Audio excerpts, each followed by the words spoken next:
Damai sejahtera di dalam kasih Yesus Kristus atas kita semua. Senang bisa bertemu kembali dengan saudara semua. Pada perenungan kali ini saya akan mengambil di dalam Lukas 15 ayatnya yang ke-24 yang berbunyi demikian. Sebab anakku ini telah mati dan menjadi hidup kembali. Ia telah hilang dan didapat kembali.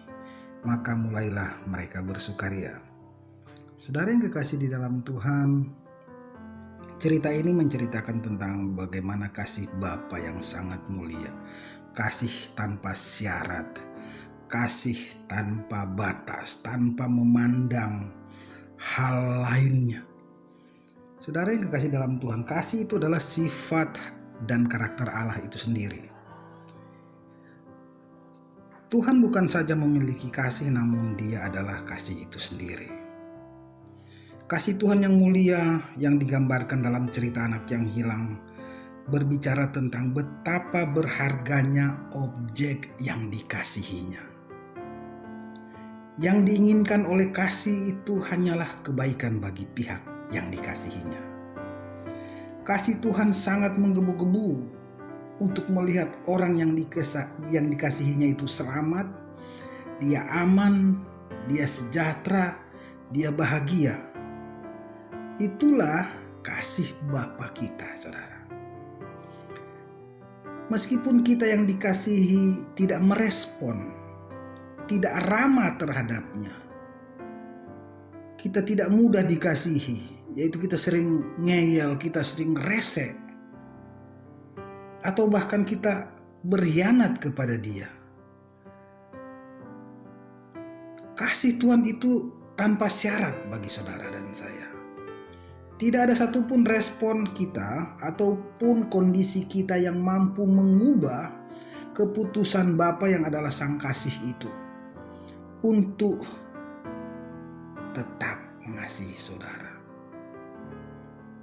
Alkitab memberitahukan kepada kita suatu gambaran yang sangat jelas dan powerful yang Tuhan Yesus sendiri sampaikan supaya kita dapat mengerti betapa dalamnya kasih Bapa itu kepada kita, yaitu di dalam cerita si bungsu ini, anak yang hilang, adalah si bungsu yang telah menghabiskan seluruh harta warisan dan hidup secara tidak bermoral. Kemudian ia kembali ke rumah. Bapa seharusnya marah, tetapi apa yang terjadi? Bapa nggak marah. Justru Bapa berlari. Dan memang Alkitab mencatat bahwa Bapa itu berlari. Ia menantikan si bungsu untuk kembali, si bungsu yang bejat dan kurang ajar ini untuk kembali. Dan ketika si bungsu ini kembali, ia berlari untuk menyambutnya. Wow. Saudara yang kekasih di dalam Tuhan. Pada saat itu si bungsu mau membacakan atau mau memaparkan di hadapan bapaknya seluruh daftar dosa dan kesalahan yang telah dia buat. Tetapi Bapa mengabaikan pidatonya. Bapa mengabaikan pidato si anak bungsu ini dan berkata kepada para pegawainya, "Bawa kemari jubah, kenakan cincin sama dia, kenakan kasut, sembelih lembu, mari kita bersukacita." Ia memeluk dan menerima si bungsu yang bajingan ini, saudara. Tidakkah kita bisa melihat bahwa ini kasih yang aneh sebenarnya menurut kita, tetapi inilah kasih yang sesungguhnya. Kasih Bapa, kasih agape itu memang sangat tidak masuk di akal dan sangat tidak pantas. Anak sulung tidak mengerti ini dan dia tidak terima. Dia menjadi begitu marah kepada bapaknya, juga kepada adiknya. Tetapi saudara yang kekasih di dalam Tuhan, itulah Bapa kita yang penuh kasih.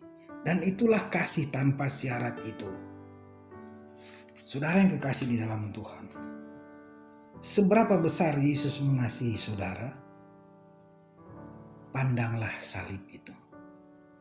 Di sanalah saudara dapat melihat begitu besar pengorbanan dan kasihnya buat saudara. Yesus merentangkan tangannya di salib. Dia mau berkata, inilah kasihku kepadamu. Saudara yang kekasih di dalam Tuhan, bukan saja tangannya yang terbuka untuk menyambut saudara dan saya dalam kondisi apapun, tetapi tubuhnya yang hancur adalah bukti seberapa buruk dan rendahnya dia harus turun untuk menggantikan posisi saudara dan saya, supaya saudara hidup di dalam dia. Haleluya. Tuhan Yesus sangat mengasihi saudara. Tanpa syarat, tanpa batas, tanpa henti. Tuhan Yesus memberkati. Mari kita berdoa. Terima kasih buat kasih-Mu ya Bapa. Kasih tanpa syarat, tanpa batas, dan tanpa henti bagi kami.